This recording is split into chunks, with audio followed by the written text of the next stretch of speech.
Welcome back, CSC103, to our Clover-Heart exercise. So far you created a clover, and that was pretty easy. Hopefully, we edited anchor points to turn a square into a clover. Now what we're going to do is turn a circle into a heart.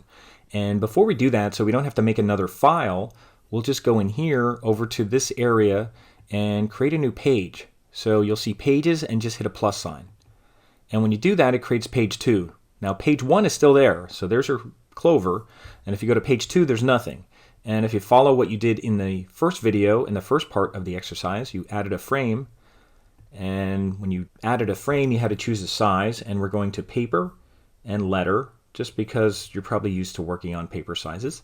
And we're going to make a circle this time, so we're going to use the Ellipse Tool, and I'll choose that, and I'll just start dragging, and I'll hold Shift to make it a perfect circle.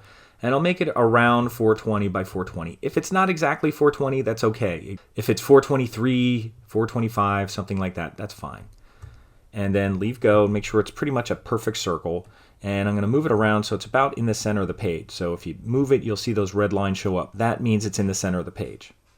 Okay, and just like we did last time, we're going to go and change the anchor points. Now these are not the anchor points, and it's more obvious that they're not the anchor points now because they're not actually on the path of the ellipse that we're looking at. So we're going to go to this thing again to edit. And now we see there's 4 anchor points there already. And by the way, if you click on them, there's no mirroring, which means they're actually corner points. Even though they're pretty even, I don't know why they start off as no mirroring, but these are corner points. And how do I know that?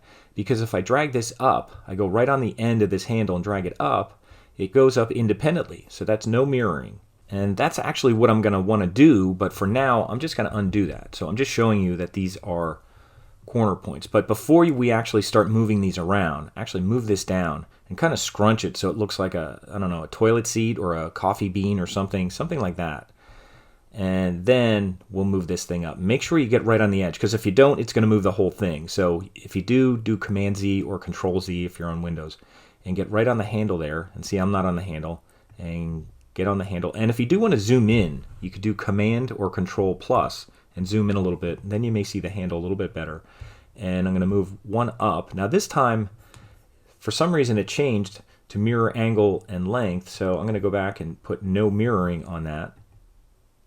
Make sure it says no mirroring. And then when I grab the other side, if you get right on the edge of the handle, it should grab the other side up like that. That's what you want. So if they start moving together, make sure you change that point. This point here, make sure you change it to no mirroring. And then the bottom, I'm just going to scroll down a little, and I'll move this bottom point down. And it still says no mirroring, and that's good. And then I'm going to drag this in, and then even so it makes like an S shape. So it kind of goes in and out. So it's making like an S shape. Then I'll drag the other handle up and kind of make it so it's kind of like a V shape. So they're both going up, and you can move this up a little bit. And that's it. This is a corner point, no mirroring. This is actually a corner point, no mirroring, and it really shouldn't be. So if you don't have to do this, but really this should be a point that actually you drag on and is smooth. Same thing here. This should be a point where you drag on and it's smooth. So it should be a smooth point. It should say mirror angle and length. So this should be a curve. Let me just go back to my arrow. So yeah, I shouldn't keep doing things grabbing while I'm on this. So I'm going to go back to my arrow now. And now this thing is showing me that that's a mirror angle and length. It's a curve point. So they kind of mirror together and they move together. Same thing over here. If I click here and it says mirror angle and length, if I move one, the other goes with it. That's the way it should be. This one should say no mirroring. This one should say no mirroring. And that's really it. That's really all you have to do for now. We can actually bring these handles in. If you wanted to make it more of like a sharper, traditional kind of heart, you could shorten these. And again, if you don't grab on the handle, just go back and do it again. If you didn't want so much of a little dip in there, you could drag these down, or you could drag these further up and make it more like a cartoon heart. And that's really about it.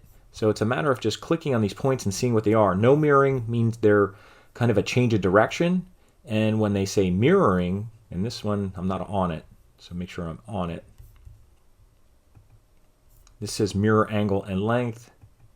That says mirror angle and length. It's weird if you click in too far, it's kind of selecting the middle. So make sure you're just on the point. And I'll go on this one, and it says no mirroring. So that's what we want. And then you're done messing with these things. And I'm going to hit done. And then we'll just do the same thing we did before. I'm going to give it a fill. So I'll go down here to fill. I'll make it red. Click over here, solid red to start. And then I'll choose radial. And again, it's doing red in the center and transparent red on the outside. I'm not sure why it does that by default, but you could switch these. I'll drag that one there and drag that one there. And if you would put an extra one on here, for example, if you go here and create an extra one and you didn't want that there, just hit delete. It'll get rid of it. So now I have transparent red in the center, and you could just make that white. Here's white down here. And that's the wrong one. Select it. Let me undo that. Make sure you click on it. It's blue when it's actually selected. So if it's blue selected, I'll go down here and make it white. And now it's actually white. And you can actually move this thing around. While we're still in here, you could go and grab this white thing, and I'll just kind of move it up a little bit, and I'll move this up a little bit. The further you bring it in, the more contrasty the gradient is. The further you bring it out, the more kind of like longer the gradient is. And the 100% red is further away from the heart. So you want to bring it kind of right about here. And you don't want this completely to the edge. You don't want the edge to look white. You want it kind of right here, so there's a little red around there. And that's about the way I want it to look. And then you can close this up. And if you want to put a drop shadow just like we did last time, you just add an effect. Click on this little sunshine thing, the effects for drop shadow, and I'll do the same kind. 10, and I'll hit tab. 10, and I'll hit tab. 10, so it's 10x, 10y, and then 10 blur. I'll hit enter, and there, that's the blur. And if you want to make the shadow a little stronger, you could put it up to like 40, 50%, and that looks pretty good. If you want to put a stroke on it, we didn't do a stroke yet. I'll close this. You can go down here and add a stroke. They have a plus sign, add a stroke. Now it's a 1-point black stroke to start. And if you go on this little line here and you go sideways, if you go to the right, it makes it thicker. If you go to the left, it makes it thinner and takes it all the way down to 0. I'm going to go up a little bit, make it thicker, and I'll put it on the outside. You could put it on the outside. You put it on the inside. Looks like if you put it on the outside, it has a problem with the point. So I'll put it on the inside, I guess. I guess I'll leave it on the inside. It has a sharper point when it's on the inside. And if you want to change the color of that, maybe make a pink stroke, something like that, you could do that. Looks nice. You can make it another color if you want. You can leave it black. You can make it green, whatever you want. And just put a stroke on there. And in the past, we've put text over there, but we'll do something else in a third exercise with text. We'll have 3 exercises. We'll have this clover and heart, which will be just to start. Then we'll do an apple and pear. We'll do some more illustration. And then we used to do a Halloween thing, and we'll have to do something different because we don't have some of the tracing capabilities in Figma that we did in Gravit. So we'll do something else, but for 6A, this is all you need to do. So you're actually done here with your 2 pages, and you don't have to save it. And if you ever go back and you're like, oh, I didn't even name it, just click on the page here, and then you could double click here if you need to change the name, but that's fine. 6A Clover-Heart, you don't have to put your last name on it, and it will save automatically. And if you want to turn it in, what you're going to do, let me just make sure I have this set up, is you're going to go here to share, and there is a preview button, but just go to share, and you don't have to type anything in. You just have to make sure it says anyone with the link can view, and then you're just going to copy link. Use this little icon here, copy link, and it'll say link copied to clipboard. And if you go back to coursework in MyWarren, now this is for W1, and I just open it up just for this recording. And if you go down to Unit 4, Vector Practice with Figma, Clover-Heart, and I even have a message here to don't do it yet because I'm recording the video. If you click on this, if you click on the assignment, what you're going to do to turn it in, just like we've done with some of the other ones, except we're not uploading an image, we're going to add a comment, and we're going to upload a link.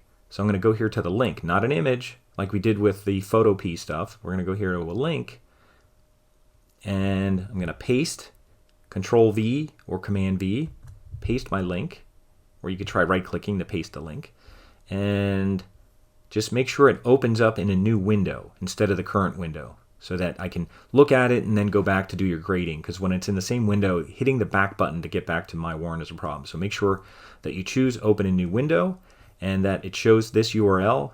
That should be fine. and just hit save. It should look like that. That's fine. And I see the name in there, Clover-Heart, in the URL. And then just hit save. And you should see it down there. And that's it. That's what you turned in. So if you see a link like that in your comment that you created, that's it. And when you go back to Figma, and I'm doing this in Chrome, oh, here's Figma. If you're doing this here, to get out of here, you could just go back to Files. You could go over here, back to Files, and you should see your file down here, Clover-Heart. Now, you may not see the actual thing there, but there's your Clover-Heart. So we're going to do another one that's Apple Pear coming up. But that's the end of part 2 of our Clover-Heart for exercise 6A, and that's for unit 4, where we're working in Figma and we're working with vector graphics.